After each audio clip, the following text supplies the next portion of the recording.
Hey, everybody, welcome to this week's episode of Snap Decisions. And I've got a special guest with me. He's been here before. Everybody knows who this guy is. He does so much work on YouTube. It is PRASHAUN. PRASHAUN, welcome in, man. Glad to have you back. Yeah, glad to be here. Thanks for inviting me back on.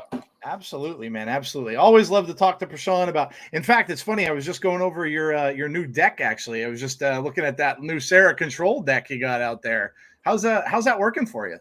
Pretty good. Yeah. It's starting to get messed up now because people are playing Magneto.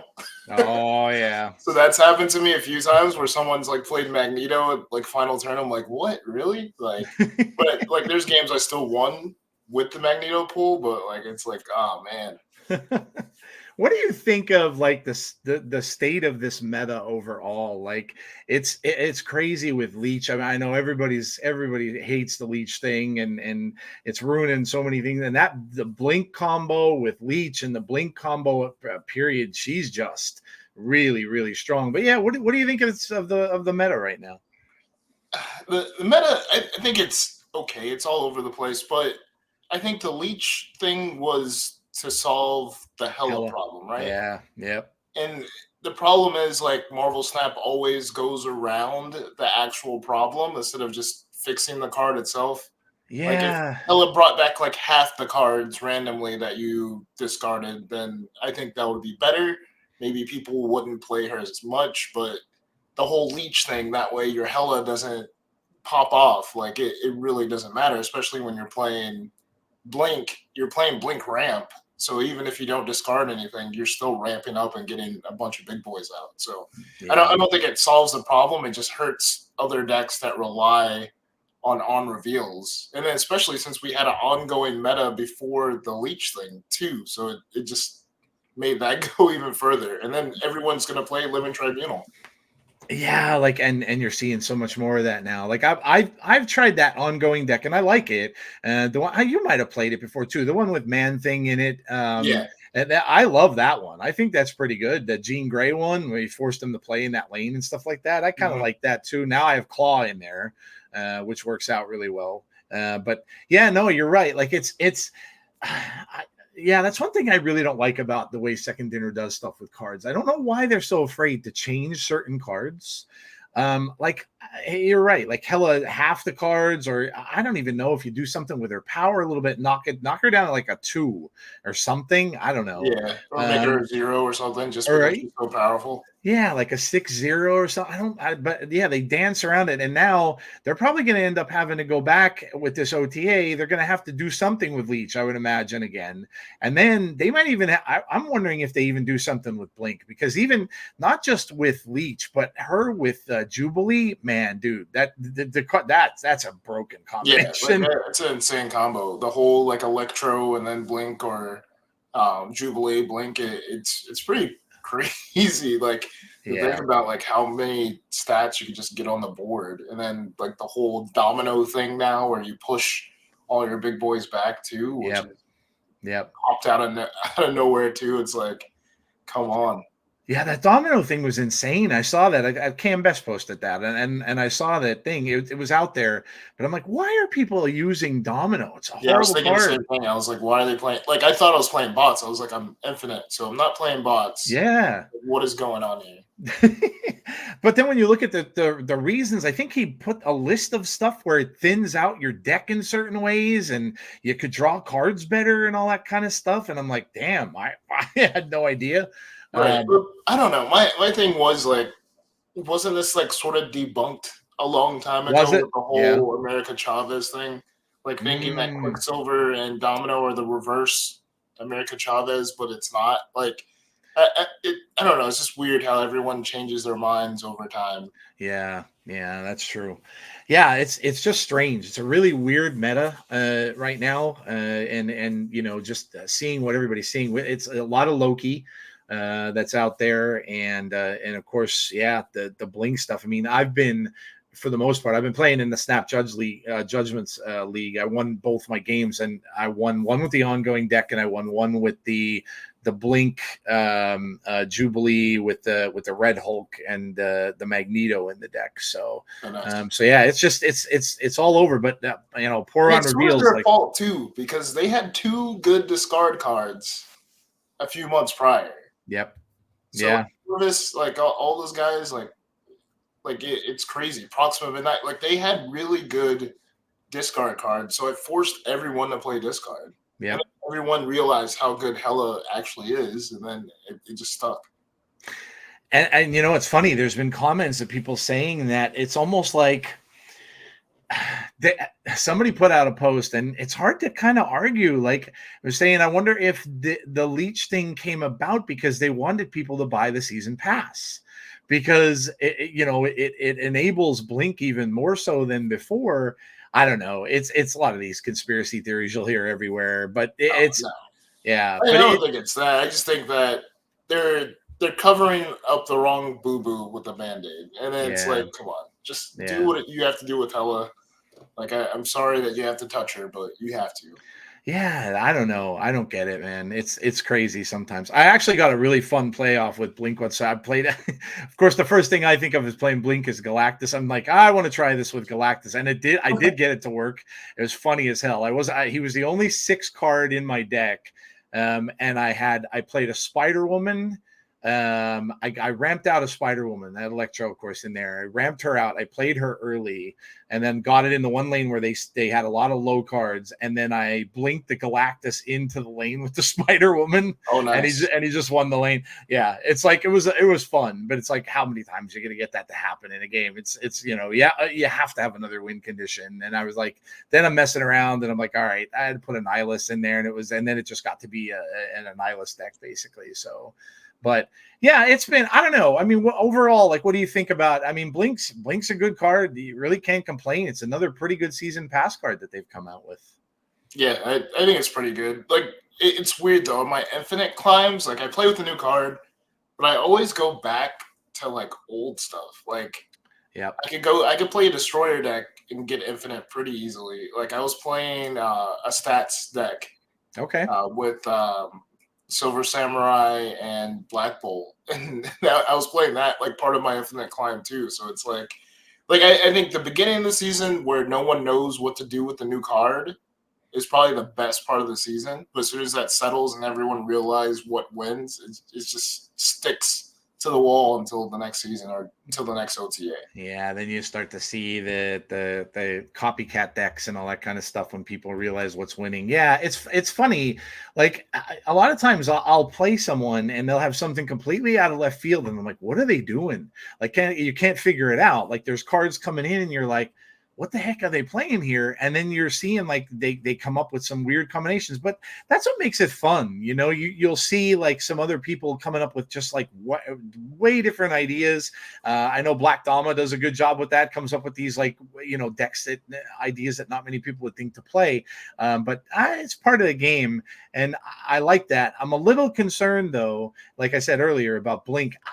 Do you think they wouldn't nerf her this soon with the card being a season pass? Maybe they'll bring her down in power, I would assume. Down to like a 5/5 or something like that. Or yeah, but I don't know. Like, her ability is her ability. I think it's a pretty good ability. Yeah. She can hold a lane. That's the thing. Like, you can fill a lane, have the Jubilee in the lane, or the Leech. Use her, put the big card in that lane then from Blink, and then Blink can literally hold a lane. If you put her in an empty lane at a 7, that's pretty good to just have in there if the opponent's trying to match you in that one lane. So yeah, I don't know. It's been a strange season with some of these cards people didn't really think would be all that great, but turned out to be pretty decent, I think, so far. Yeah. All right. I want to talk to you. And of course, we had PRASHAUN on the show a while back, and we talked about comics and all that kind of stuff. But I want to talk to you about this because, first off, oh my God, the show was amazing. It was awesome. Oh my gosh, it was so good, dude. That episode where they did the Fatal Attractions thing with Magneto ripping out Wolverine's eye, I was shocked. Never in a million years. And I remember reading that book, and I was like, when I first read that book in the 90s, I'm like, wow, this is like really kind of risque for going, for being in comics. But they were doing a little more risque stuff in the 90s. But when I saw that on there, I'm like, I remember seeing Wolverine stab Magneto. I'm like, no, they're not doing that. Yeah, it was more graphic than the comic book. It really was, dude. Like the blood everywhere and stuff like that. It was insane. I was shocked. Like I said, was shocked that they went there with that. But yeah, man, this very, very cool series. I want to hear your thoughts on it. And then, of course, the teasers we got at the end with Apocalypse and you know, everything like that. Of course, you know, Jean and Scott getting teleported into the future, which is from a comic book run too.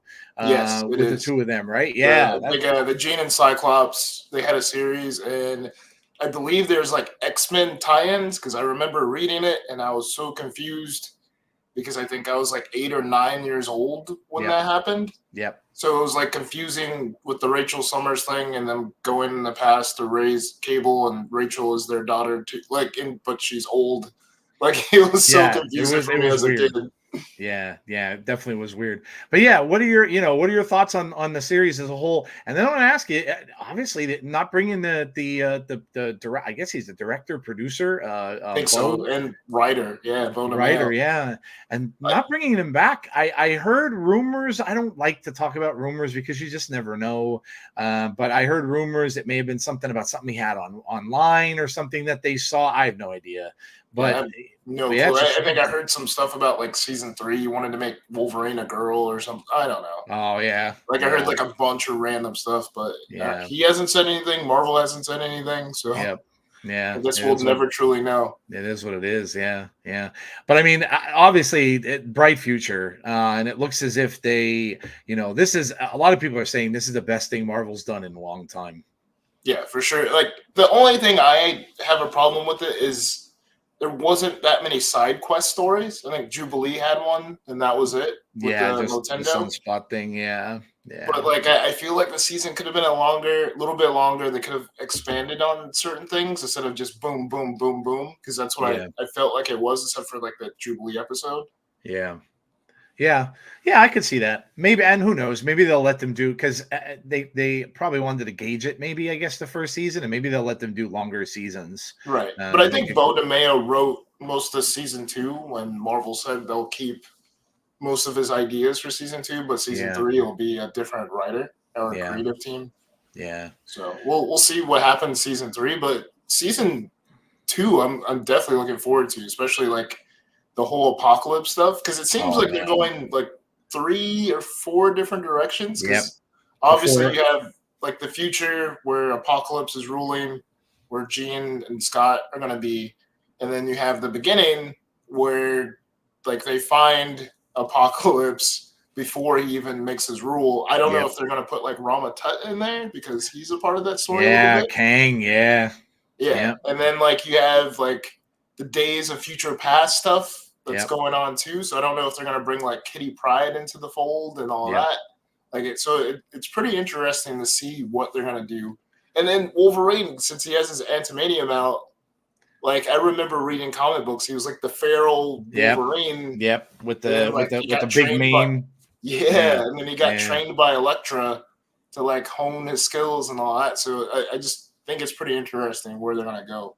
I think it's cool with the animation stuff because all bets are off. They have rights to use everything in there. It's because it's animation. There's no tie up with rights. Like some of the characters, they still, like the Hulk family is still tied up a little bit with Universal. They can't use that. But the animation, they can do anything. They could use any character that they want to. And we've seen a bunch. I mean, all the cameos that they had: Black Panther, Spider-Man, Captain America, obviously, Iron Man. So and there's all kind of rumors flying around now that what is it, Spider-Man first? Well, oh man, what the animated series they were supposed to come out with Spider-Man? I can't remember the name. It needs to be a Spider-Man 98. There should be that. That's what I was getting at. I think that freshman year they were calling. Oh yeah, I think freshman year should be coming out soon, but like the nostalgic stuff from like the old school Spider-Man, and then them popping up, and then the Daredevil too, because I think Daredevil was supposed to have a series too in the 90s. But it never came out. But I do remember having the DVD. I think it was like Spider-Man and Daredevil together. And Cloak and Dagger were in there with Daredevil. Cloak and Dagger. You have like Psylocke that was in there, Puck, those guys. the Russian superheroes, what, Omega Red, and I forget the other one's name, the woman that was there, but yeah, it was really cool. They incorporated a lot of that stuff. Mary, how about everybody's going crazy about Mary Jane? They're like, Peter finally found Mary Jane after like how much 27 years. It was cool. So yeah, man, it's really neat, and I hope that. I'd love to see another Spider-Man. I think that they should keep doing these now. Supposedly, I had heard a couple days ago that the What If series again, one more season, and that's done.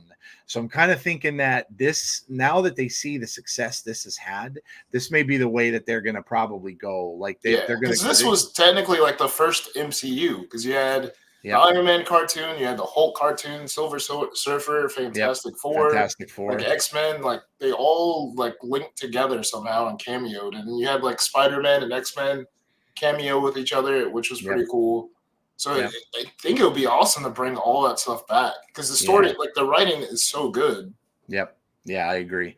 Yeah, I agree. I love it. It really brings back a lot. And the animation, man, like when I was watching some of these episodes, I think it was the one where they went to find Trask, and they were somewhere overseas. It looked like it was in Japan. Oh my gosh, Madripoor? Madripoor. Yes, it looked just like it looked like anime. Like the animation in that episode was like anime animation. It looks fantastic. Yeah, it was great. Like even when like Cyclops like blasted Bastion, I thought that was freaking crazy. Like I think they got a lot of stuff from like anime, like a lot of stuff from there that they incorporated, which was pretty awesome. Yeah. And then especially since like they can do whatever they want now with animation. It's not like they're restricted like back in the day they were. Even Cyclops, the first episode, the way he uses his optic blast to move around, like who would have thought? I never would have thought he did that or would have used his optic blast that way. Or even when he fell out of the sky like that too. Yeah. From the plane, I was like, oh crap, like that is pretty cool. Yeah, it's really cool when you can watch something like this and you can get oh crap moments. Like when you're seeing it, and there's even little like I love too that the writers are putting in little things like little overtone things about about society as a whole and stuff like that. Little nods to things. I love that too. But yeah, this was just amazing. And for comic book fans, we talk about that, and of course I talk about PRASHAUN's a big comic book collector, but this is a reason why a lot of people should look into it. Go back and check out Fatal Attractions. There's a great story, and it's a good way to go back and to check where a lot of this stuff that they're getting now is coming from. Yeah, it was pretty cool to see like Bo DeMeo like post things to research for people before each episode, which was pretty cool. So I would have to like go back and like dig in my crates and see if I had those books. Like, all right, I have that one. Cool. I have Life, Death, Part 1 and 2. Like, it's cool to see that, but it's like more like an agglomeration of like every story from the 90s, like mushed together. Yeah. Because I thought Onslaught was coming instead of them being same thing. The way they were blipped, I was like, oh wow, all right, Onslaught's coming. What are they gonna do with that? But like the Apocalypse thing just threw me off. But it totally made sense. The Four Horsemen thing, obviously, they're going to do too, because of Gambit. You could see him with the card in his hand. So like they had that whole thing where he was one of Apocalypse's Four Horsemen. So they might go that route with that too. Yeah. And then I think it sort of gave a hint too, and Life, Death, Part 2. Yeah. When Professor X saw Gambit and he looked like a skeleton. Yes. So he was like the Horseman of Death. So I think they might circle back to that. Yeah. It was awesome. I thought they did a fantastic job with it, and I hope it doesn't take them years to get season 2 out. I think it's already written and done. I think they just have to do the animation part. That's what I've been reading. Hopefully it'll be next year at some point, like maybe like middle or late next year and stuff like that. But yeah, it's been. How about we got some cards for it, man? I hope they continue doing that. I think that's fantastic for streamers. Keep bringing those X-Men 97 card variants out. Oh and yeah, for sure. and throw them out for Twitch streams. I mean, I think that's amazing. It really gets people watching. They get a ton of people in there because they want them, and the variants are awesome. And we didn't even get like two. Yeah, Sinister's great and Bishop's great, but we're not even the major characters or anything yet. So they need to be doing more of those. Yeah, I remember I mentioned that like months ago. I was like, oh, we need X-Men 97 variants. Yep. And they're like, oh, all the Jim Lee variants are X-Men 97 variants. I was like, no, we need other ones too. Yeah, for sure. It was really cool. I was like, yeah, I even like the design of the card. It looks like an old like top baseball card. Oh yeah, It's for got the sure. border and then has the little X-Men 97 title up at the top of the screen. I'm like, wow, that's really neat. I love how they did that. So yeah, if you haven't watched it, definitely go check it out. I'm sure a lot of people that watch these or watch us and listen to us and play Marvel Snap have already seen it. But if you haven't, it's absolutely brilliant. Make sure and go check it out. So awesome. All right. I'm going to get into some cards with you. Obviously, we talked about Blink already in a season pass card, and she is another really good one. They seem to be, PRASHAUN, getting like the season passes right, where. Yeah. And I don't know whether she's, people saying she's overpowered. I don't know. Would you put her up there with like Loki overpowered? I don't think it's that bad. I don't think it's that OP. I just think that everyone figured her out early. Yeah. And then like, all right, Jubilee should be my 4 cost, and everything else has to be above that. Yep. Like it's pretty simple, but I think she's a good where she was at. I think she's pretty good. I think some of the other cards are iffy, like Namora that comes out. So, yeah, we're going to talk about that in a little bit. Yeah, that's today's card or tomorrow's card, actually. Yeah, that's a little iffy to me, but all the other cards are pretty decent. I think even Sage.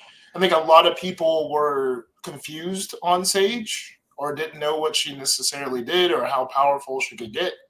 But she's a good card, and I can even feel it from like my YouTube videos. It's like no one wanted Sage or got Sage, just based off of like my views, and then like they look at it and they're like, "Oh wow, she's actually pretty good." I saw someone play this on a stream. I don't remember who it was, but they had like a 360 Sage. I'm like, oh my God. Yeah, she's a good, it's a good card. She scales up a lot. And people think, well, how many lanes are gonna have all different power? You'd be surprised. I think someone played Sage and then they played Absorbing Man after Sage. And I was like, oh. A lot of people stack their lanes too at first. So if someone's, a lot of these decks, especially the Blink decks, they're putting a 1 in a lane, then they're putting a 2 in a lane, and they're putting it. So they're stacking different power in those lanes or cost rather in those lanes. And in those lanes, she's really good. People playing her with Wong decks. I've seen her played in Surfer as well, of course, being a 3. But yeah, I think people kind of underestimated the card. I think you're right. Yeah, I think that happens a lot in Snap where people are like, oh, this is a meme card, or I don't know what to do with this card. And then all of a sudden, or they're saving their resources too. Yep. People might not have enough resources to get every card, so they have to really choose wisely on what card they want. Like even Cannonball. I think Cannonball was another example where a lot of people skipped it. And then they were like, oh, this card is actually good. Yep. So like every time I make a deck video with Cannonball, everyone's asking, what do I replace Cannonball with? And it's like, it's sort of hard. It's hard when you're creating decks and people, a lot of people have skipped cards or something like that. It's the same thing with what was it too? Was it Red Guardian or US Agent, I think. And he's not a great card, but he's actually better than I think what people thought he was. And then when people are starting to use it, they're like, oh, damn, I skipped out. And now you won't see it for another 6 months probably until it comes back in the caches. So, yeah, you're right. Cannonball is everywhere now, man. Those lock decks with Prof X and Cannonball are pretty tight decks. Yeah. Yeah. So yeah, it's crazy. Like you just don't know. And that's the thing. And I'll talk about this a little bit later with you too. Like the whole way the caches are and that, how you don't see cards necessarily for a long time. It's tough. And you're saying people asking you, what do you replace it with? Well, what do you replace Cannonball with? No one really does what he does. Right. So, it's like you could use Stegron, but no, then you would have to use like Shang-Chi or Elias. Like those are the probably most comparable, but it doesn't guarantee you the win. Yeah. Yeah, absolutely. Absolutely. So yeah, we talked a little bit about Sage. We've got this week's card, so we may as well let's bring in Namora here. This looks Yeah. this is gonna be difficult. I know some had mentioned, well, she could fit into that blink thing, and you just gotta, I don't know, maybe have a Jeff in one lane, knowing that you're gonna play that. Um, some people had even mentioned playing Cosmo in a lane, where because they can't do anything about it if you pump up the amount of the power on the card. And there's others talking about a combination with like She-Hulk, where I guess it would be a high evil list with Sunspot and She-Hulk, and you have that last turn where you could play She-Hulk, and she could end up being a 15 instead of just a 10. I don't know. This card is weird to me because how many times are you going to play this where you're going to have one card in a lane? Right. I think with like Marvel Snap, you're allowed to have 4 cards in one lane. Yeah, Like they're yeah, basically telling you to fill up this lane so you can win a lane. So for you yep, to leave a card solo by itself yep, just leaves you wide open but like someone could just play Shang-Chi and it's yep, over. yep, Like yep. or they could play because this is on reveal, it's not permanent. Right. Or they could play Shadow King and they just lose all that power. Yep. Yeah. So Not. my Yeah. thinking was maybe Professor X, leaving Professor X in a lane by itself, or playing like a card by itself somewhere, and then playing Kyera, and then playing Claw, maybe just Claw for some protection Yeah. in Yep. the area, Yeah. or even Iron Man. You could probably try to Iron Man solo a lane, play Claw next to it, and get that lane pretty big without Mm, like you wouldn't have to worry about Shang-Chi because like the only thing you have to worry about is Enchantress or Rogue, but they would have to pick a lane to Rogue or Enchantress. So yeah. that's what my thoughts were behind the deck. Like I would have to play this in a lockdown. That way I can feel secure in my decisions Yep. compared to leaving things like solo out there by themselves. Yeah. I know when people were making, they make their top lists of cards and stuff like that. This was probably everyone's lowest card for the Oh yeah, month. for sure. Because no one So plays Namor, no one plays Orca. Orca. Yeah. Like Yeah. Atuma is Atuma. Like Yep. Yeah. it's hard to play those cards. Yeah, yeah, it is because I mean Atuma most of the time. The only time I saw him being played was in that it was that big the big dumb idiots deck. I think that Gunny T made, or I think one of those where. But you have to play armor Yeah, because if not, he just blows up. So it's like yeah, it just doesn't seem like this card is really like you're saying. It's an on reveal. It's not ongoing, so it doesn't seem like it's very conducive to play like with a whole lot of cards. It just seems like it's going to be very, very difficult to deck make around her. And yeah, I don't know. It's a shame. I know they adjusted it right prior to the season starting right. too. Unless it's Um, like a surprise card on 6 or something. Like you storm a lane, yeah, you just have storm there, and then things like that. But yeah. I don't know. Yeah, yeah, yeah. This is a tough one. Yeah, it's a cool character. I mean, too. It's of course she's been in films and she was in the Black Panther movie. Yes, I think if I Yeah, remember right. Yeah, yeah. So yeah, I don't know. We always seem to get that. There's usually one card every month that people are really looking forward to, and then there's one card every month where it's like, I'm just gonna yeah. pass. And this one seems like it might be the pass card of the month. Let me look at her. I think I have her spot. Yeah, this is the spotlight cash. I mean, this for people who don't have Black Knight. It's a good card. I mean, not seeing it as much maybe now, but that it's a deck defining card. And then Scar, Thanos isn't being played much. You're not seeing much Scar anymore. But yeah, if you were to tell people what, if they were thinking about getting this or going after the caches and stuff like that, would it be a week where you'd recommend them going after caches? I would say Black Knight. If you don't have Black Knight, obviously Black Knight. I think Black Knight, Jeff, like those are the cards you should have. I know Yeah. a lot of people don't have Jeff for some odd reason. Ravona is a card too. If you see that in the spotlight catch, you should get that, and Mobius too. Yep. But this week, I think it's only Black Knight. Like Scar hasn't gotten that much play, Right. Like I've seen them sprinkled in a little bit in these blink decks because you could get a bunch of power out early and then you could just slide in Scar Yep. at a final turn. But besides that, like I think this is a majority a skip week if you already have Black Yeah. Knight. Yeah, I would think so too. Yeah, I don't know. I get all the cards, so I don't know. I'm probably gonna, and I hate to waste tokens on Namora. I really do. 6,000 tokens. Like, Yeah, and that sucks too. It's like everything's Series 5. yeah, yeah. What did you think of the well, while we're there, what did you think of the series drops? I mean, we got series drops. I guess that's good. A lot of people are asking about it. The some of the cards on the list were just not very good cards. The ones that are going to series 3, I think it was the ones that the list of that. It looks like Mirage was like about maybe the best card there. Yeah. But yeah, I mean, what did you think that we finally got a series drop announcement? For me, it doesn't matter because I have every card. Yeah, me too. And I think like Yeah.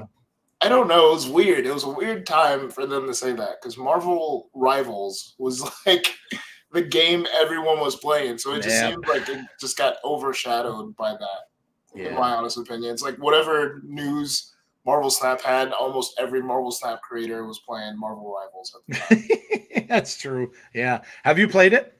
Oh yeah, yeah. Yeah. You like it? Yeah, it's pretty good for that game to be an alpha. It seems like it's a complete game. Yeah. Wow. I've seen some people showing videos and stuff of it. It looks pretty fun.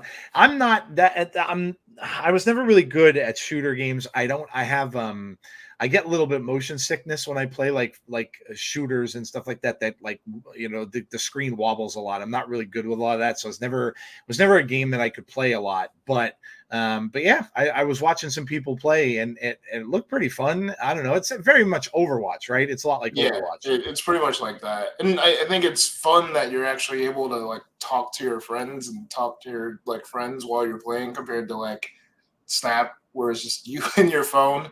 And then also Yeah. too, there's a spectator mode too. So like you could just if you're just hanging out, you can just see what friends are online and you can just watch them play. Nice. That's cool. Yeah.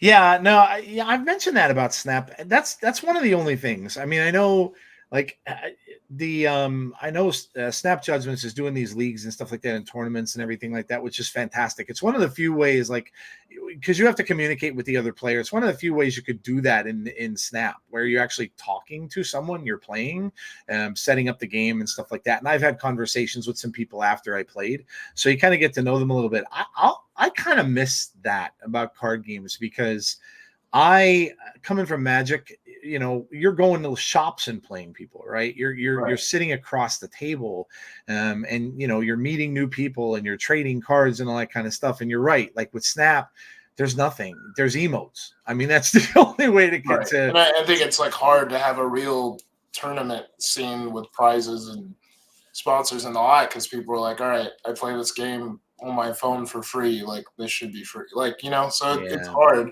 compared to like I guess like card games like Lorcana and like Magic where you actually have to go to the shop. yeah, Like sometimes whenever there's a new release, you're buying the new like booster or the new deck pack or whatever, the deck starter deck for whatever is released, and you're playing a tournament with that starter deck. So you're paying money to play compared to Snap, where it feels like almost completely free. yep. Lorcana, I saw you. Now you play Lorcana, right? Yes, I've been dabbling in Lorcana lately. Okay. It's great. I work in a Best Buy, and man, dude, we just got the cards in about a month or so ago. We can't keep them in stock. Like Oh wow. people coming in and just like snapping up packs, and it's like, and I live in a I mean, we're getting some gaming stores back. We have a mall across the street from where I am. There's actually a gaming store in there now, and they're starting to play cards and everything like that. They had a pre-release tournament for that Star Wars card game that just Oh came yeah, out. that game's ridiculous. It, It's too hard for me. is it? Yeah, yeah. It's which is funny because years ago there was one made by Decipher, which I still have cards laying around from, and that was incredibly hard to play, like super super hard to play. And then I'm thinking, well, I hope this one's a little bit easier. Well, now that I heard from you, it's apparently No, not. it's not. I went to the Lorcana tournament in Orlando a month or two ago, Oh, nice. and it was like Lorcana, Magic, and then like the Star Wars game, like all in one like big Okay. convention center. Yeah. I haven't gone to a tournament in years. I used to love doing that. It was so much fun. Like I said, even if you lost and you were collecting cards and stuff, you'd go around, try to trade cards with other players and see what they needed and what you need. It was just a lot of the fun of all the games and stuff like that. That's cool. Yeah, Overwatch, or I'm sorry, Rivals looks neat. I'm sure they're going to just continue to add characters to it. If they've got that Marvel license, they can just put anybody in there that they want to. So yeah, I can totally see your point. You know, when something comes out with the same IP, you know, Snap is thinking like, oh, this is, you know. I think that too, because like you have to think with Marvel Snap, a bunch of us are already creating. Yes. So I think a lot of people miss. I think I even missed the boat too, as far as like making content. Like if I made content like maybe months earlier when I started playing, maybe I would be a bigger personality. So I think a lot of people are trying to jump on that Rivals train. That way they can propel themselves, which I totally understand. Yeah, 100%. Like I don't know a ton about the YouTube metrics and all that stuff. I mean, I do another podcast, but yeah, it's like when you get in on the ground floor of something as a creator, that's usually big, because if that game, like you're saying, if that game does take off, then all of a sudden you've been doing stuff since the start, and that like you're saying, that gets you in there where like, okay, you're going to get people watching you just because of that. So right, and then the exclusivity too, because like it's an alpha, so not that many people even got the game. Like I was streaming the game, and like every time I streamed, people were asking me for keys for the game. I'm like, I don't. I'll bet. Keys. And then even on eBay, people were selling them for like $100, like for a stream key. So which was insane when it was free. Yeah. How's the gameplay? Pretty good. I think it's pretty good. I think there's certain times where it was like laggy, but I don't know if it's because like the internet connection, we're playing from all over, and then I think like the server is probably in New York somewhere. I don't know. It said New York. So I don't know if it was that, but it seemed pretty good. Like the gameplay was awesome, especially for alpha. There's people talking about saying that they probably should get that over to consoles. I think they are. Yeah. I think it's going to be PC first and then console. Consoles. You would almost have to, right? In today's world, you know, with people playing, of course, the PlayStation and Xbox and stuff like that, I would think that they'd be missing the boat if they didn't do that. Oh yeah, for sure. Yeah. No, I mean, I was curious as to, you know, I saw ads for that and seeing ads for it, and I was curious. I'm like, I wonder if, you know, and then of course it's, well, you know, I'm going to ask you, I'll talk to you about this too, because I'm going to get your opinion. In the world of creating for Snap, which of course you do, you know, now all of a sudden you're starting to see people that did before, like I'll mention one name, Drew Barry. Was doing his videos every single week, the Snapper Pass videos, which he did a fantastic job with. And now, you know, he put out that video a couple weeks ago talking about the state of Snap, and it was like, and now the next thing you know, he's doing Rivals, and he's really not doing much Snap stuff at all. He did a monthly video now instead of a weekly one. So yeah, to your point, it can be a little, you know, it can be a little scary for people that are, you know, enjoying the people that have played it. Now all of a sudden they're saying, wonder why they're not playing it anymore. You know, if you're just like an outsider that watches that person. So right, it feels like it can get stale at times. Like, yeah, you're making it, like for me, I make deck videos, so it's basically, it's like, how many decks can I make? How many decks can I take from someone else? How many one cards can I switch out? How many times can someone online say that I stole it from someone else? Yep. And it's like all of that. So like what I've done that's been fresh. Like I've brought people from the community where it's been their baby or their deck, and I'll bring them on my channel. I've seen that. Talk about it themselves, and then people have received it pretty well. I got with Amanda McKnight from Top 10 Nerd. We did the Blink review. That was amazing, dude. I love that. Thank you. So we're planning on doing that every month before the new season. So Eternals next, and then Gwenpool. So it's stuff like that I want to do, since I do read comics and I'm into that type of stuff. It's like I just want to expand what like I already know, or like what Snap could be, instead of just doing like, this is a deck, this is me playing a deck. Yeah, that's it's a great point. I mean, especially when you have a card game like this, which, is unique in the fact that, you know, most card games that are out there, you know, you're talking about Lorcana, you're talking about, of course, about Magic and others, they're selling you packs. They're not selling you one card or two cards. Right. And it's You're a buying 60 card deck. Right. Right. Yeah, you have like bigger decks. You're opening packs, and that's where, you know, the digital versions of these games like Magic playing online, that's what you're paying money for. You're opening packs.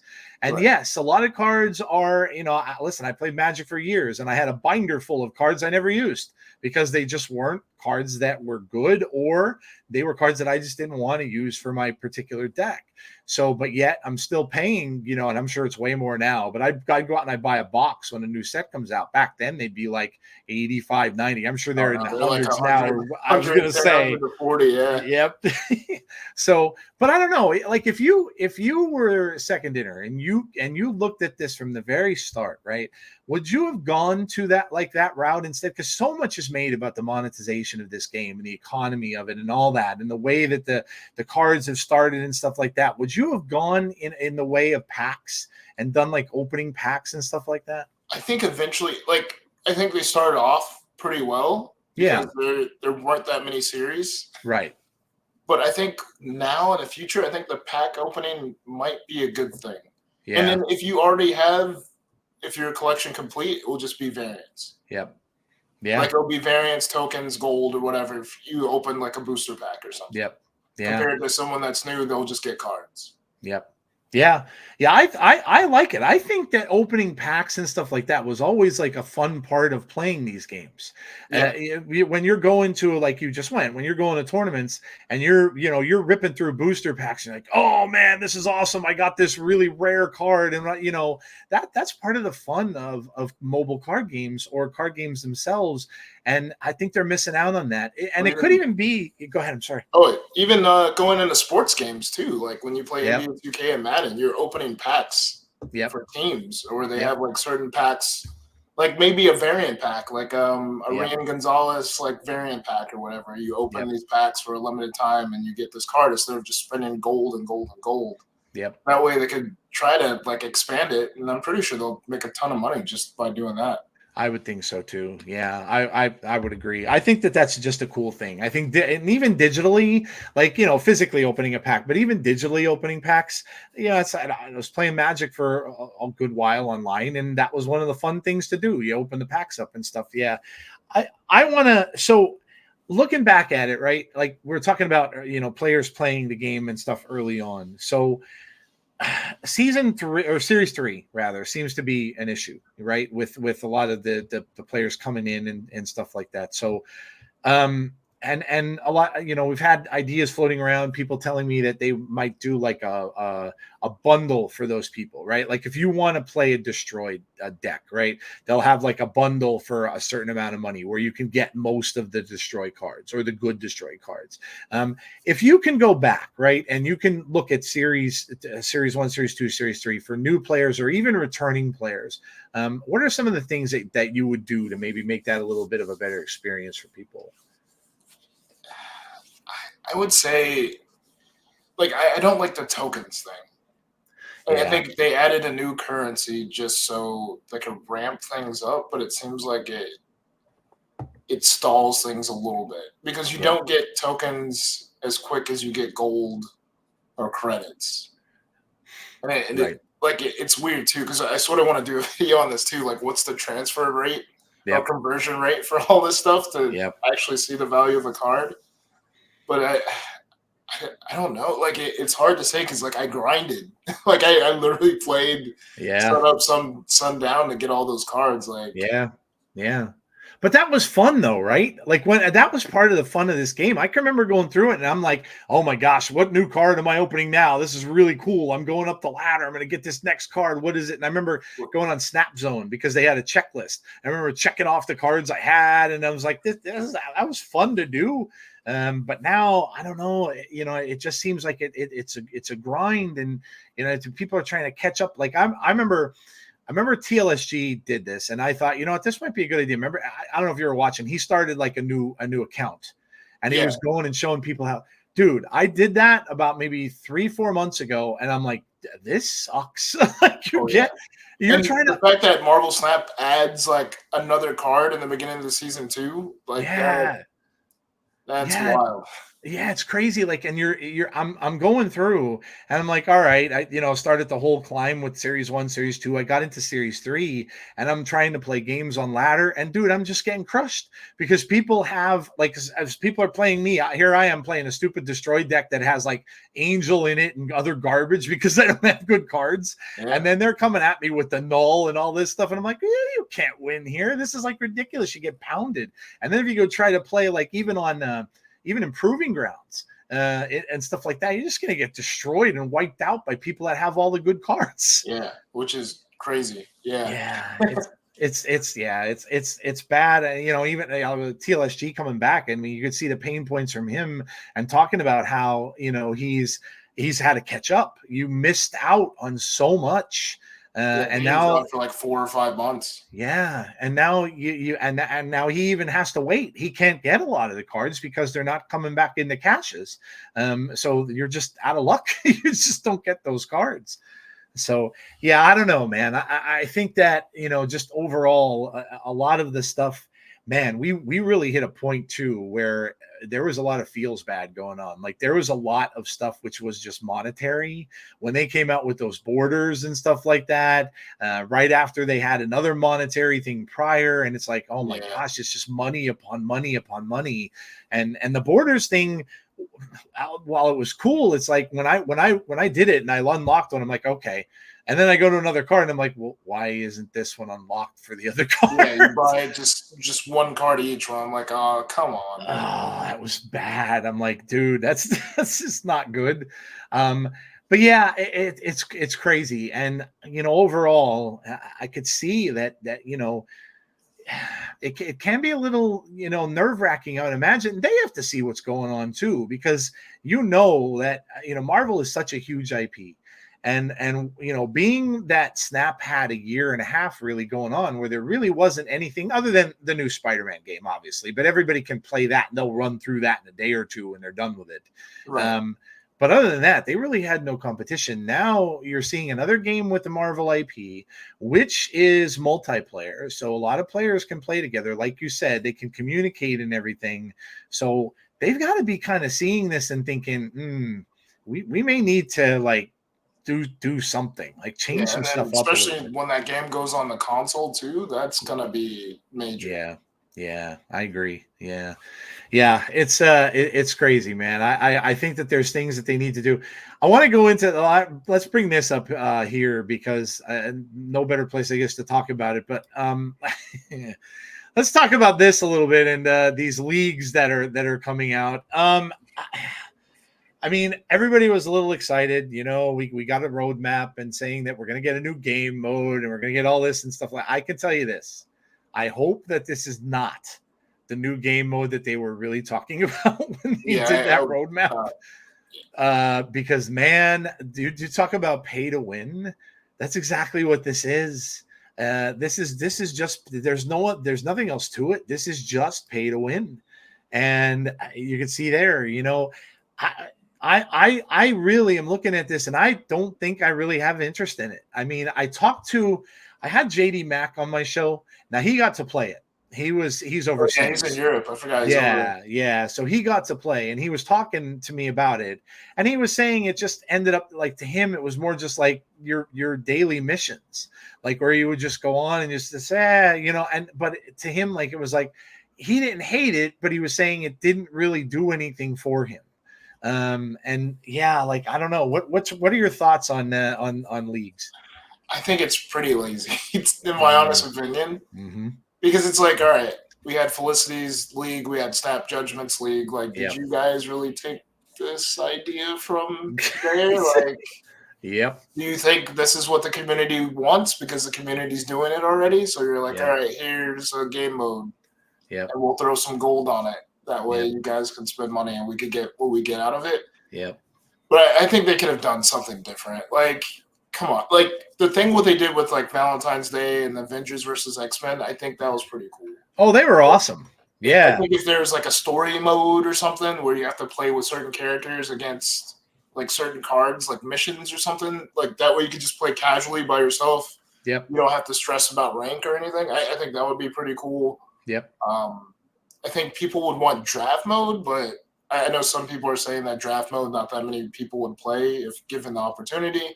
But I think if you sweeten it up with like more cosmetics, if you win, I think that would be pretty interesting. But I just think leagues is lazy. Yeah. Yeah, I agree. And now we're hearing that they're going to come out also with what is it, The alliance, clan, the clans or alliances, whatever they're calling yeah, it.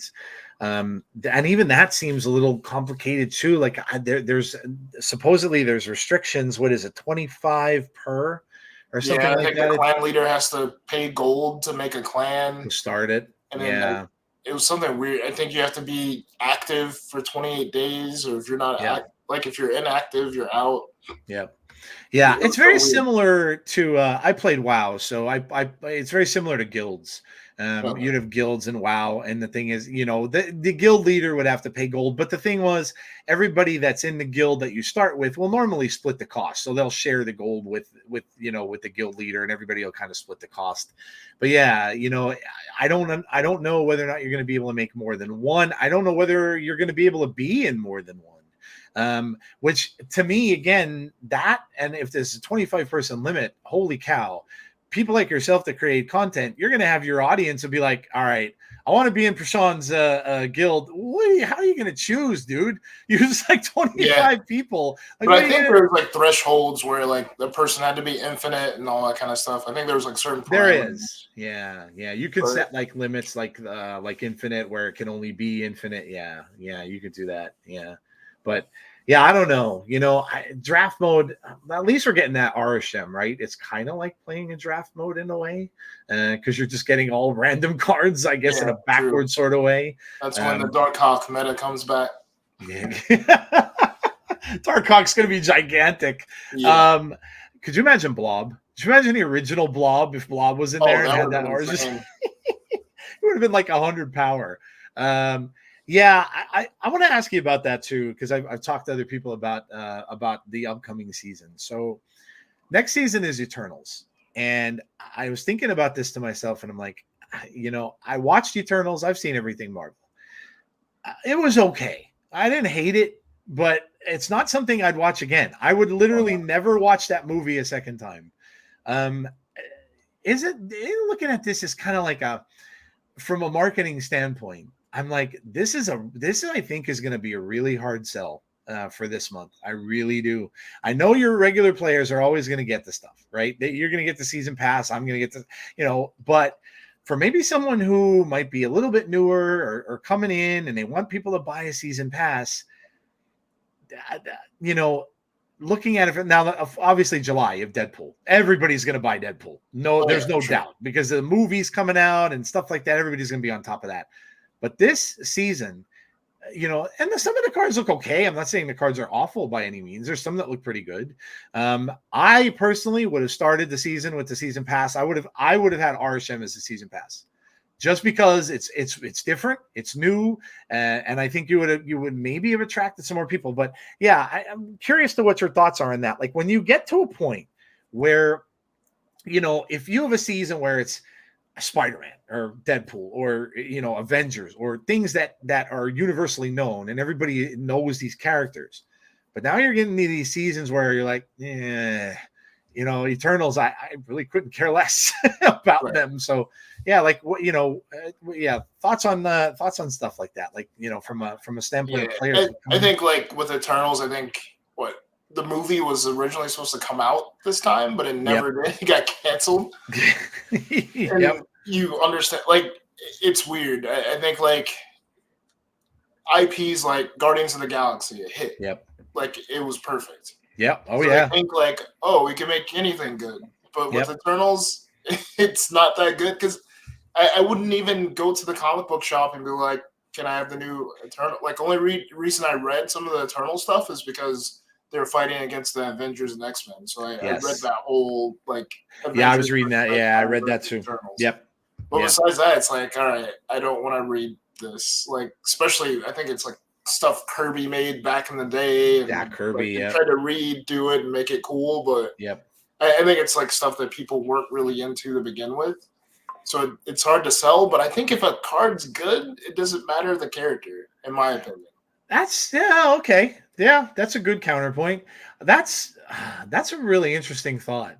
Like, see, for me, and I'm sure probably for you too, because we're big comic book guys. I play well. I don't know. Well, Because that's a like you great. wouldn't think about Blink. That's yeah. You know what? That's a great point. Like How Blink, many? Nocturne, like those are exiles. Yeah, like how many? How many? That's I like I said. I love certain characters, and I love the card art and stuff like that on the characters. But you're right. Like, how many people are actually even caring about the Right. material? Like I think most, because I know like other content creators, I'll ask them about comic book stuff. They're like, oh, we don't even read it. I'm like, all right, like this is just a card game for them, and Yeah, they're that's true. more into the text, and then the characters just attached to the text. Yeah, yeah, that's true. Because you know, if they're not comic book readers, and maybe they've seen some MCU films, but maybe just like the certain ones, and maybe they haven't seen all of them. That's true. You know, you're looking at at a card with stats, and you're not really caring much about what the art is or about the about what the lore is or anything of those cards, which is Right. kind of Like me as a crazy. comic book like reader and like avid like Marvel, like I'm like, all right, they dropped Echo because the Echo series was coming Yep, out this time. Like you can see what they're trying to do, but like sure. I think most people are just casually playing or don't even know what's going on. They're like, is this card good or not? Like, am I Yeah, gonna buy it or not? yeah, that's probably true. Yeah, it's yeah, yeah. I really didn't think of it that way, but yeah, I guess kind of though. When you think about really almost any card game, I mean, me going back to Magic, I guess I never really read books on the lore of Magic. Oh There's no. tons of Like them I out think like there. any like what series they had like a novel that went with it, and I like Yep, never read them. yep. Nope. Me. Yeah. No, that's true. Me either. I mean, obviously the card text and stuff like that, and yeah, and the artwork was cool. A lot of people that drew a lot of really cool artwork and everything for it. But yeah, when you're in the middle of a game, you're like, yeah, I'm looking at those stats, man. I'm not seeing those. Well, I'm playing this Spider-Man card now, so it's just Right. yeah, you're right. That's true. That's a great point. But yeah, man, I don't know. I think that's just when they get to the point where, and there's going to come a time where, because Marvel, yes, they have tons and tons and tons of characters, but when you're kind of starting to like get to the ones where you're kind of picking the bones a little, and you're like you're putting out cards like I'm trying to think of one from that like Machine Man from like the 1980s, Yeah. with the Or robotic arms and all Flatman that. or something like that. Yeah, dude, like some of these like these characters who nobody's ever heard of before except for avid comic book readers or people who have seen the art over the years. Yeah, I don't know. It's going to start to, I guess, get a little weird, especially since they chose to do like you could have taken like Spider-Man, right? He has so many different variations, like the 2099, and then the spider armor, and then the Doctor Octopus Spider-Man. But Right. now Or since they you just have like Superior Spider-Man. Like, Superior, right? Yeah, but now that they chose to do variants, they're probably never going to use those as those characters because it was like, nope, we'll just give you the variant of that, and that'll just be what Spider-Man is. But yeah, it would seem to me like at some point, and I don't know, who knows how long this card games can last years, and they could go away in 2 or 3. right. It I just was thinking too, like even with High Evo, are you guys gonna come out with more cards that don't have abilities and then have abilities with that's High a good Evo? Like point. I thought about that too. I'm like, Yeah, that's a good point. Make the card, yeah, because that make more people play high Evo than they would because they want to test out those other cards that they're throwing in there. right. But do Yeah, you put out a card that has no ability? Like that too is like, do you just throw out a that's card that has no abilities? Like you're yep, stuck because people are like, I'm not gonna buy this card. I don't have High Evo. yep, yeah, that's true. Yeah, people are asking about like more zero cost cards and stuff like that. But yeah, I don't know. I don't know if they're going to do anything like that. Yeah. Is a zero cost card going to be like if you're coming up on a season and you see one of the cards in there is a zero cost card, are you going to be spending 6,000 tokens for Right. unless it's really amazing? Like if the stats are just ridiculously crazy, you're not going to be spending that on a zero cost card. And then back to your point, see, that's something where packs would come in handy because you can stick cards like that, like you were saying, the high Evo stuff, right? You can come out with like a high Evo pack, and you can put some other new cards in there that are cards with no ability, and they can find a ton of those, right? Like that so many Marvel characters that you could stick in there that don't really have much going on. But yeah, packs would definitely lend itself to something like that, I think. Yeah, I don't know. It'll be pretty interesting to see, because like I thought about that too with like characters, like instead of Hulk, it's like World Breaker Hulk, or like what is his name, Mephisto. Yep. Like it's like, what do you do like with stuff like that? Even like with like Age of Apocalypse, like Age of Apocalypse Wolverine, do you just make that like a variant, or like it's just, when are you gonna run out of characters that actually like people care about? Yeah, that's what I said. Like, even you're starting to see, in some of these sets, and even the Deadpool set right now. I know Hydra Bob because I read comics. And Hydra Bob, of course, is in the Deadpool movie. He's a fun character, but there's not probably a lot of people maybe out there that haven't read comic books that know who the hell Hydra Bob is. Right. And like, it's just a Hydra agent, I was like, and so. Yeah, it's not going to last forever, especially at this rate of how they're putting cards out, and how many they're putting out now through the course of a year. So I don't know. Like, I wanted to ask you too. So we know that they're done with Newverse, right? I believe so. Yes. Yeah. Okay, but yet the Newverse shop is still going. And and so I'm wondering, that was something I was wondering too, is like all this monetization stuff. I know in business in general. I mean, I've worked in retail for 35 years. So in business in general, a lot of times when that you're changing owners, business partners, whatever, a lot of times what you want to do at that point is you want to make as much money as you can to kind of entice them, to say, okay, look, this is what we're doing. This is how much we're making. And, and entice that new buyer or new partner to come in. So I don't know, like looking at it from a standpoint similar to that, do you think that maybe that's why we're getting so much of the monetary stuff, that they're maybe trying to find someone new to co-op with? Maybe they're looking for new stakeholders, but if you look in the game anyways, you see like the stuff from Newverse from the website rolling into the game. Yeah. So it's like, all right, they're slowly trying to separate themselves from Newverse, that way they could run independently. Yeah. And you're talking about that collection track thing that they used to do. They're doing under it. Yeah. Like the Wakandan Rewards or something. I forget what it's called, but you see that in the game now. So it's like that. And before it was just a website exclusive. You would have to go on the website to get all that stuff. Yeah, that's true. Yeah, you have to go that the in fact, now it's weird because I remember because they have one of those things now where you can get the whale ladder, I call it, where you can get, like, if you that glitched in the beginning of the season where everybody. Oh my god, I was so mad I missed that. Everybody got the card for free. Everybody's going like, oh, you need to go on the thing, and I saw it too late. And then when I got there, I was like, oh, it's gone.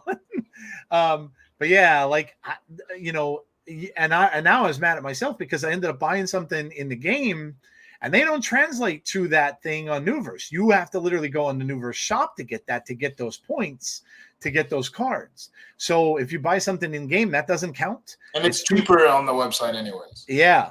So yeah, I was kind of pissed. I'm like, oh, damn it. I really should have went and bought it on the website. I would have got the what is it? Green Goblin card, I think it is. I want to say it's Green Goblin. Red Goblin again. Yeah, we have enough Red Goblin cards. Dude, that's like, how many Red Goblins are they going to make? And they have so many cool iterations of Green Goblin. Like, what are you doing? Yeah, there's so many. Oh my gosh, he's such an amazing character. You go back and make like a draw from like the early days of Green Goblin, right? The 60s and 70s Green Goblin. And there's no art for him out there. So like, do something like that. I was even thinking like new characters, since we have like Spider-Man 2099, or then put like Hulk 2099, like all those characters too, like Iron Man 2099. Yeah. There was all of those. There's a Punisher 2099. There's all the symbiotes too, like Scream and all. Like it'll be interesting to see. I heard a rumor that there's a symbiote season coming. I don't know how true it is, but someone mentioned it on a stream somewhere. I can't remember who it was, Huh. but they were saying that there might be a symbiote season coming up. I think it might be. What do we got? We already know July. We know August is Young Avengers. I think they were saying maybe it's like Halloweenish. Maybe it'll be October. Or maybe whenever that next Venom movie comes out, maybe it'll come out. Oh, yeah, that's true. Yeah, I forgot about that. I overlook Sony stuff so much because a lot of their stuff just isn't good. It's terrible. Oh my god, dude! I didn't even see that. What was it? Madam Web. Yeah, I didn't even see that. I heard that it's on Netflix, so I might I'll put it on in the background or something. Did you watch Mobius or Morbius? No, I still haven't even watched that either. It was so bad. I'm worried about Craven too. I don't think Craven's gonna be that good. I don't understand all these years, and it's become a meme. Like when Sony laid out their plans years ago, if people out there don't know, Sony owns the rights to Spider-Man, and they own the rights to all of the stuff that falls under Spider-Man. So for Marvel to get them to have Spider-Man in their movies, they had to work with Sony directly to partner up and to basically allow them to use him. So, and this was a thing years ago, and I'm sure you remember this, PRASHAUN, as when Marvel sold their comic rights. They were bankrupt back in was it the 90s or the 2000s? I know that they sold their rights out. So to all of this stuff, Universal, Lionsgate, like everything. Yep. But what I never understood was, and from the time a friend of mine and I laugh about this to this day, thinking about it. They put out a plan of movies that they were going to do when, of course, this was back with the Tobey Maguire and then the Andrew Garfield Spider-Man. Some of this stuff was the most ridiculous. I'm thinking to myself, who thought of this? One of them was a movie called Aunt May, Agent of S.H.I.E.L.D. I'm like, are you kidding me right now? You're actually going to do this? Like, who is going to go see this film? Right. And now, like, to your point, with all these movies, right? Who cares? Like, how can you do a Morbius movie without Spider-Man? He's a Spider-Man villain.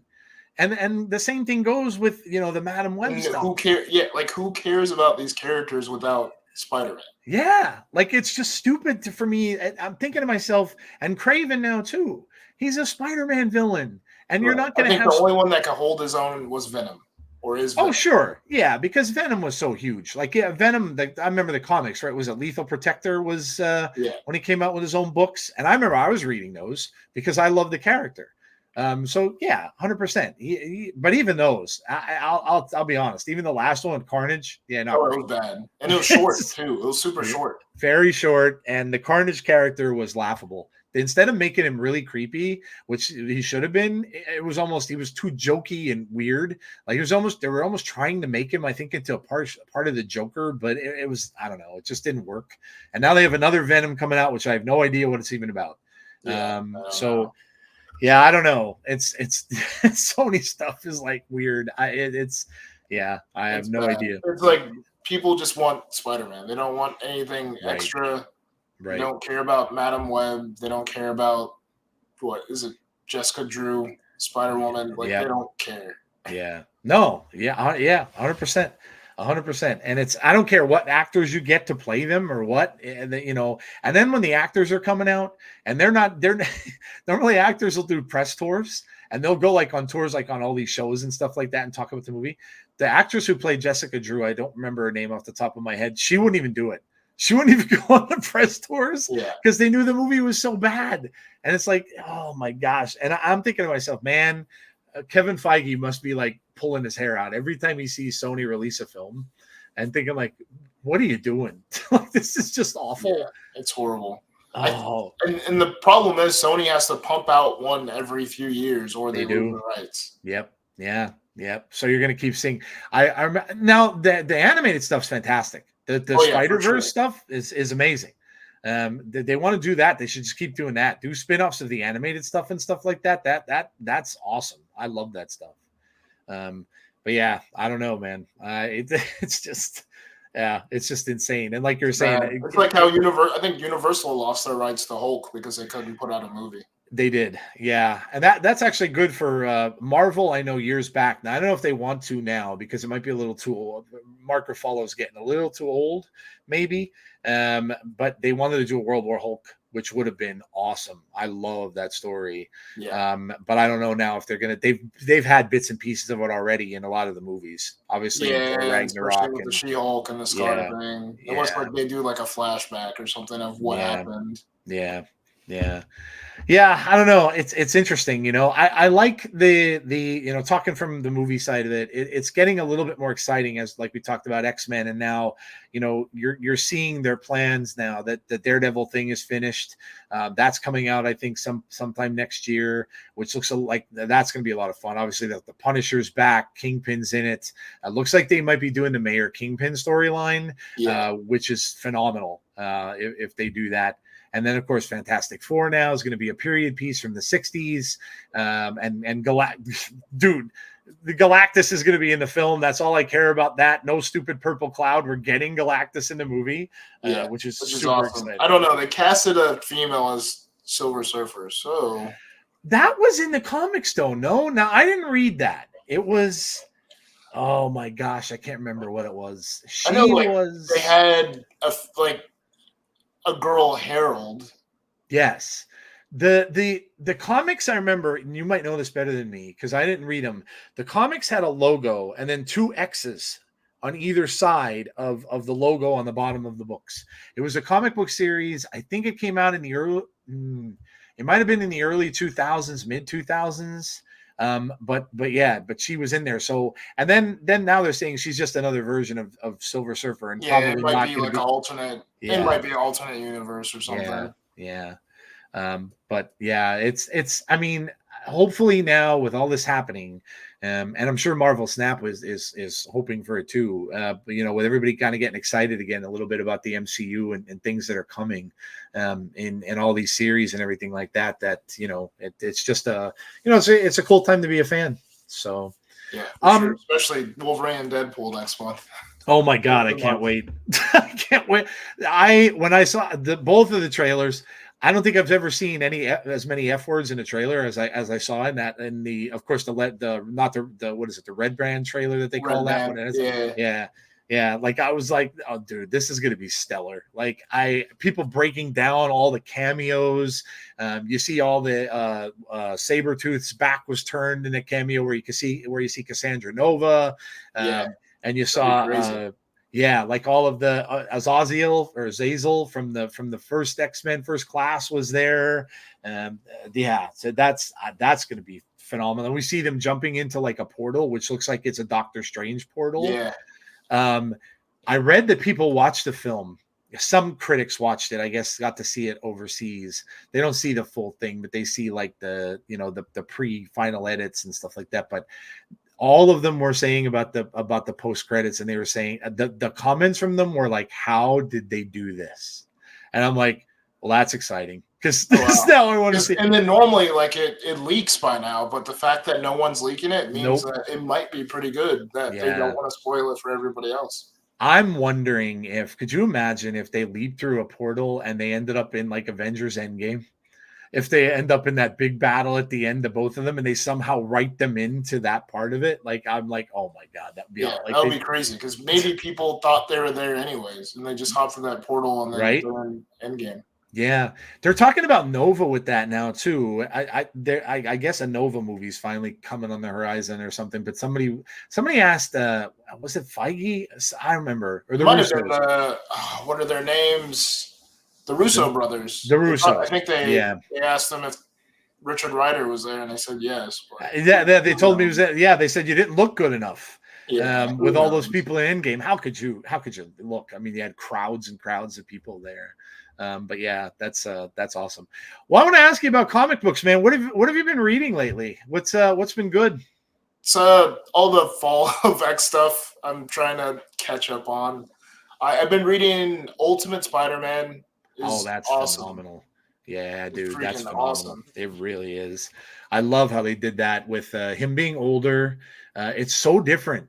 And, him older, married to Mary Jane, they have kids. And then Uncle Ben is still alive. Yeah, Ben is alive, and Aunt May is the one that passed away. And the fact that, like, Jonah Jameson and Uncle Ben are, like, good buddies is freaking, like, awesome. And they're starting, like, a rag newspaper, which is hilarious. Yeah. I love that, man. Harry Osborn is with Gwen. Yeah, that's crazy too. Yeah, like it's oh, that is so good. It's one of the best comic books I've read in a long Yeah, time. I would say if anyone's starting to read comic books, you should start there. Even Yeah, though it's not your traditional Spider-Man story, it's one of the best so far. yep. Now It's better than the Amazing Spider-Man series that's going on now. oh yeah, no doubt. Yeah, they got to the. I was reading. I'd been an Amazing Spider-Man reader for years, and I got up to that most recent second Gang War storyline, and I'm like, yeah, no, this is bad. And Yeah, now it's like Blood Hunt is going on throughout Marvel. Yeah. Which is crazy because they had like Fall of X and now they have Blood Hunt. Like they sort of bleed into each other a little bit, which is crazy. Yep. How is now they're doing more? They have more of those Ultimate books coming out already, right? There's a lot of other titles. I've been reading Ultimate X-Men, and then there's the Ultimates. Yep. And then there's Ultimate Black Panther. Okay. Are they good? I've only read Ultimate X-Men and Ultimate Spider-Man. Okay. Those are the only two I have on my pull list so far. I should go back. I should have went back. But I know like the Ultimate like Black Panther issue #1 is like $30 like already. Ooh, and then like the Spider-Man #1 is already like $40-50 and it's not even a few months old because there's so much demand for it after the fact. Yep. Wow. If those of you don't recognize the name Pull List, that is a comic book verbatim for us comic book geeks. When you would go to a comic shop, if you've never been to one, usually the owner or somebody that works there would have like a list where you can literally fill out a bunch of books that you wanted. I'm sure it's different now. It probably done by phone or app, whatever. But you used to go into like we had paper lists, and you would just write down the titles. You'd look through Previews magazine, and you just write down the stuff that you see coming up, and you're like, yeah, okay, I want this one every week. I want this one every week. I want this one. My God, my buddy that owned the comic book store here that I used to go to, my books, dude.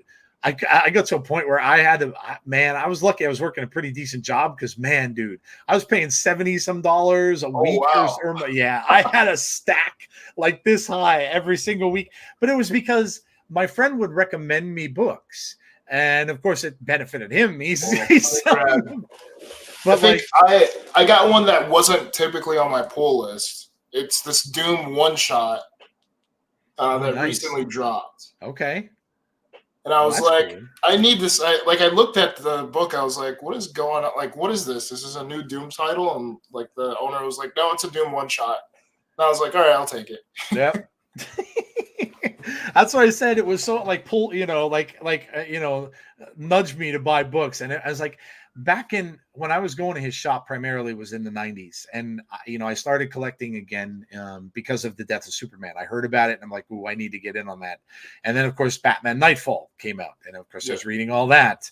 And then all the Marvel stuff that was during the clone thing with Spider-Man that was out. And then it was just that.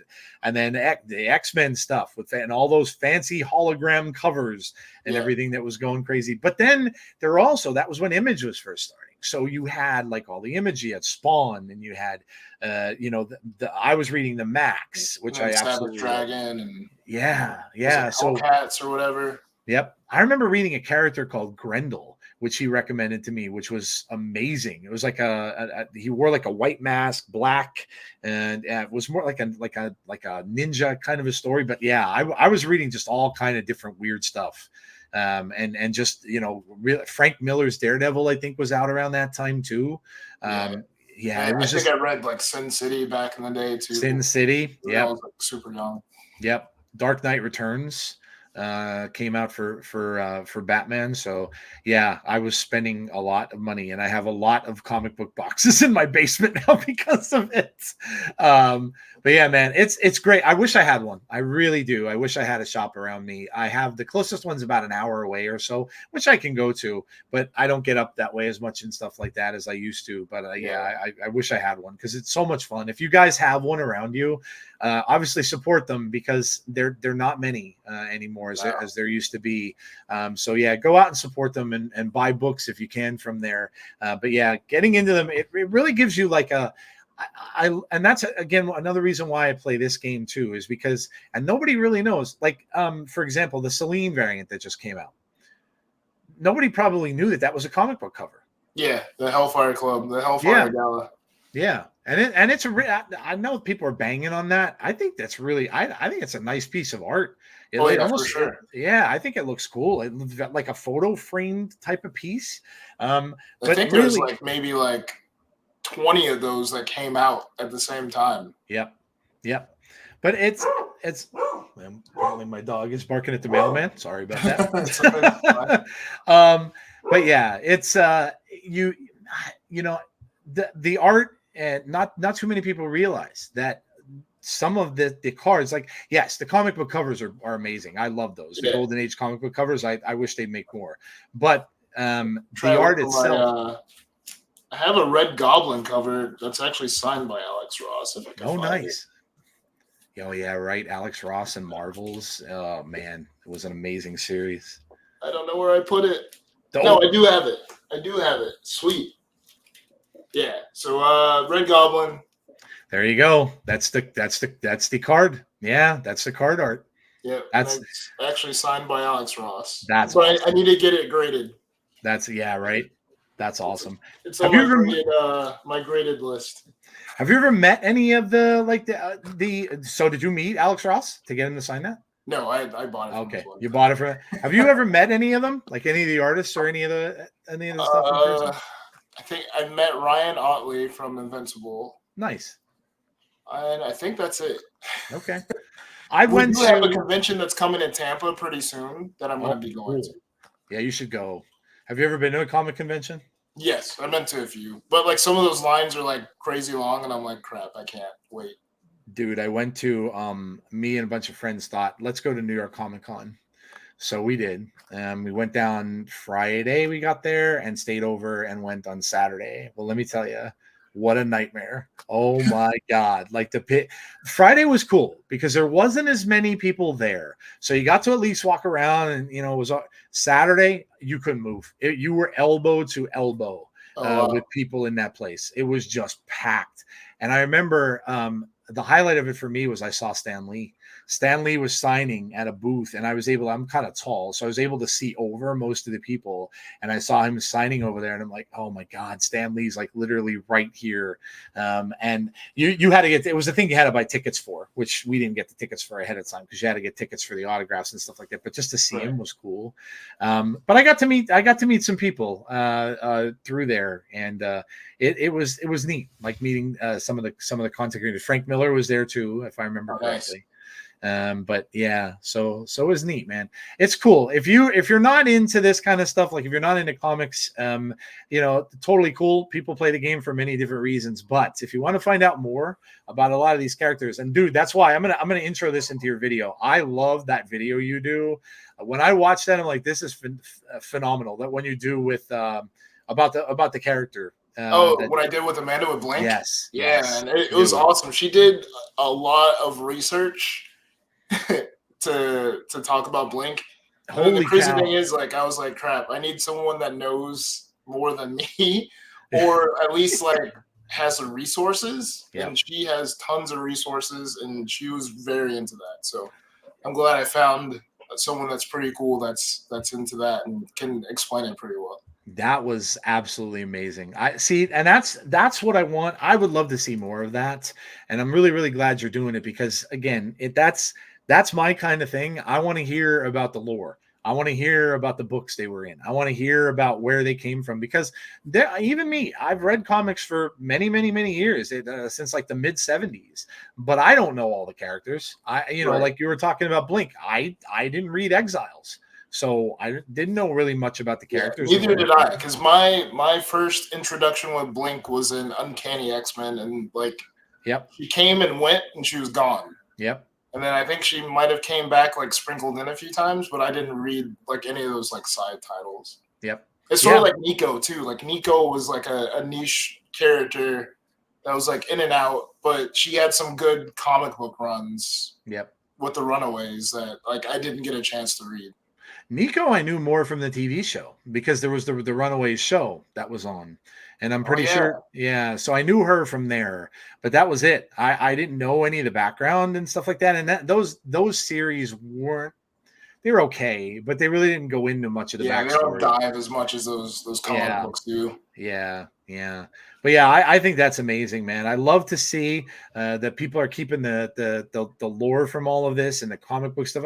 And I know Second Dinner does, their little paragraph or two about the comics and stuff. And I like to Right. try to work it into my weekly podcast that I do and talk about it too. And it's just, it's really cool, And when you come from it from that standpoint, it gives you a little bit of a more of a reason to kind of want to play the game in a way, because you're like, oh, okay, here's this Werewolf by Night character, and he actually had a comic book out years and years ago when nobody really knew. Marvel did a bunch of monster comics.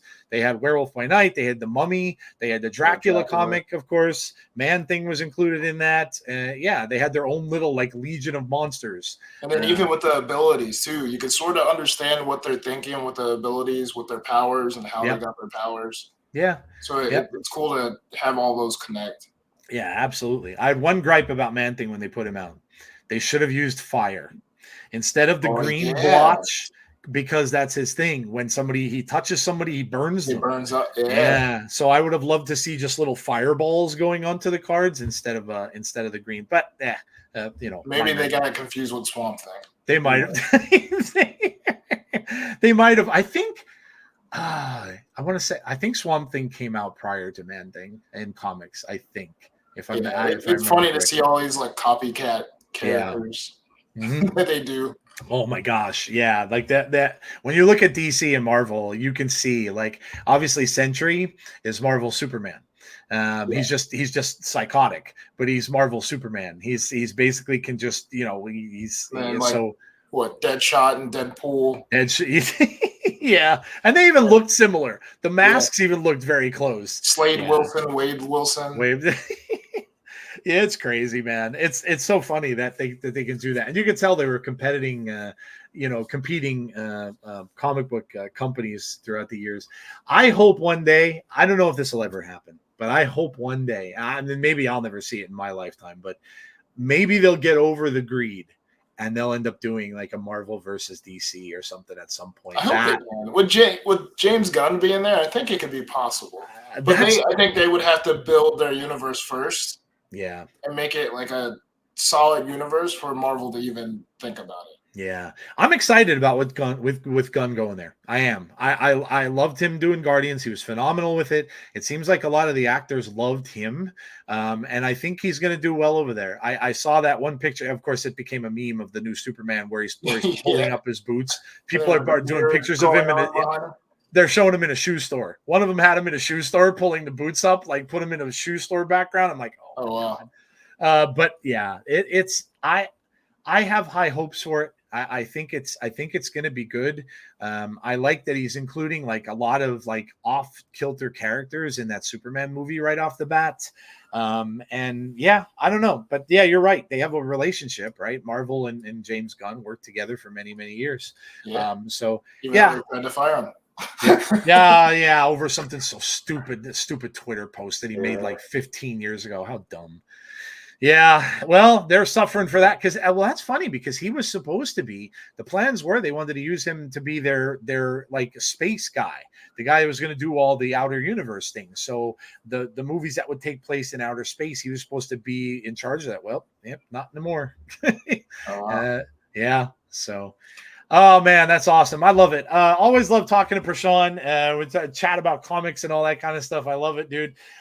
Listen, I want to let you go and I want to hold you up, but let everybody know where they can find you and your content. Like I said, PRASHAUN, awesome videos. He does stuff about variants, the new variants coming out, which I always watch to see what's coming out. That's where I saw the new Galactus that's coming out in July, which made me very happy. But yeah, check that out. And obviously all of his content. But yeah, where can everybody find you, man? Yeah, you can find me on Twitch, just my name, PRASHAUN. You can find me on YouTube, just PRASHAUN. And then I'm on Twitter, PRASHAUN_snap. And then I've been dabbling into Lorcana, where we have me, Brad Safer, and Default Dan. We're called the Inkcast, so you can just look us up on Twitter and YouTube under Inkcast. There you go. That's awesome. How was Lorcana to play? Is it a good game? It's pretty good. There's Pixelborn, so it's an online client, which I don't know. You could say it's weird because you have access to every card. So like it's not as competitive as in person, because in person you technically have to pay for cards compared to Pixelborn. Yeah, I saw you playing. I watched your one video that you were playing on Pixelborn. Oh yeah, I sucked. That was like one of my first Well, times. that's what I was saying. I'm like, yeah, you. I think it was one of the first times you were playing, and you were explaining that as you went along. And I'm like, man, this is going to be really difficult.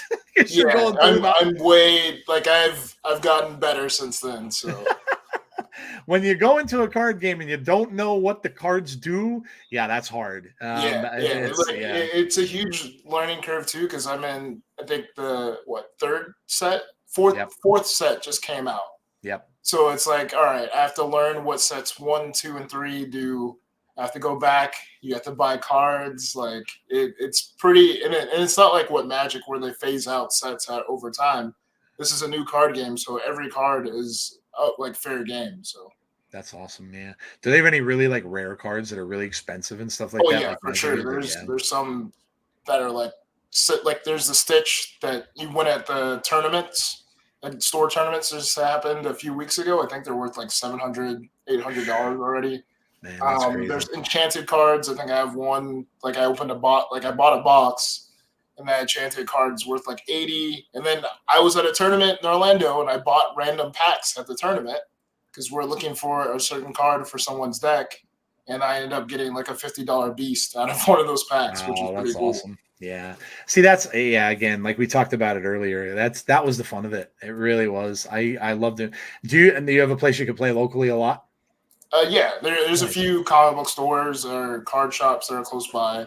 Nice. Too bad it's not my comic book shop, but yeah, there's like store tournaments everywhere, so it's pretty cool. And then especially since I live in Florida, there's so many like Disney people around, so like a lot of people are into it. And then I was able to go to Disney Springs and actually buy the new set, which was pretty awesome too. Oh, nice. Oh, that's cool. Oh, so you must live relatively. Are you close to the park? I'm like an hour and a half away. Hour away.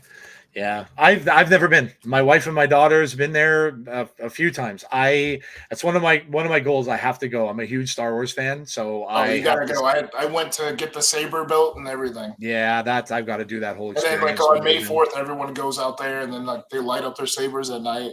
That's amazing, man. My daughter bought me the holocron when she went. So the holocron that you can put the little crystals inside, which is amazing. But a friend of mine went last year and he sent me pictures, and he walked through the park at night, and the Millennium Falcon was all lit up, and I'm like, oh my god, I'm literally gonna. I told my wife, I said, just be prepared. I'm gonna bawl my eyes out like a baby when I get on that ship.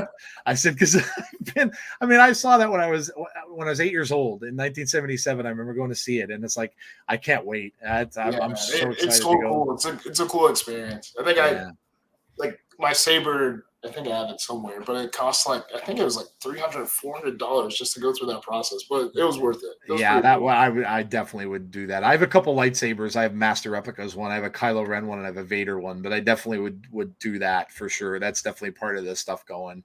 Yeah, I'm excited to go. The whole process. You choose your crystal and all that. Yep. That's amazing. Yeah, I love it. I told my wife, I said, listen, when we retire, we're moving to Florida. And I'm gonna go get a job there, and I'll work as one of those people that wears the robes around inside the park and just talks to people. I said that's like my ultimate job. So that's what my wife wants to do. I wouldn't mind doing it too, just going down the street to Orlando, moving there, and just going to Disney every day. Yep. Oh man, that's awesome. Yeah, I love it. Awesome, man. Well, listen, always so much fun talking to you. Loved having you on. Thank you so much for coming on again. Yeah, I love it. I love the conversation. And yeah, guys, make sure you check out PRASHAUN. He's got videos out. You do daily videos, right? Yeah, daily. Yeah. PRASHAUN's working hard, man. I know what it's like. I'm getting to the point where I was having like 2 guests, and then I would do my audio one, and then sometimes I do an OTA one, and I'm like, damn, this is hard. And I just graduated college too, so it's I have free time now, so people don't realize, you listen to a lot of the creators and stuff, and you don't realize it's tough.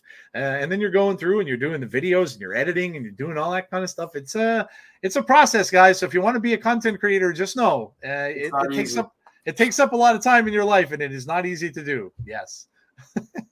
Awesome, man. Great talking to you, buddy. And I'm sure I'll have you on again. Obviously, you're welcome anytime. I'm sure I'll have you on again sometime soon. Oh yeah, for sure. All right, guys, that's going to do it for this episode of Snap Decisions. If you are watching on YouTube, please make sure that you like the video and you subscribe to the channel. If you're listening on audio, I love you all. I know that I get a lot of my listeners on audio. If you're listening there, please make sure you comment or, drop a review on the podcast as well. I know you can do that on Spotify and also on Apple, so please do that. I will have my audio podcast out tomorrow at some point in the afternoon before the new card comes out. And yeah, so have a great one, everybody. Please stay safe, be kind to one another always, and hopefully I will talk to you on the next one. Have a great day, guys, and we'll talk to you soon. All right, have a good one.